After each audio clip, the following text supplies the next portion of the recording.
Noticed that some of the tile in the house is just kind of crappy. Like, you know, not crappy, but in the sense of like cracks of like dropping things, I assumed. But like that, I think was probably something somebody dropped. But like this, I mean, that's, I'll put my foot on it, but like you're able to move it. And even here.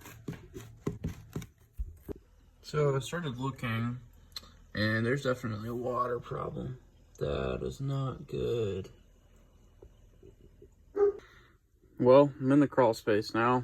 Definitely not a good sign. And looking up, it is wet. So, yeah, I gotta get some kind of a drain pan under that. The very least. That is so frustrating. Doesn't look like any lines are broken or anything. Yeah, it's literally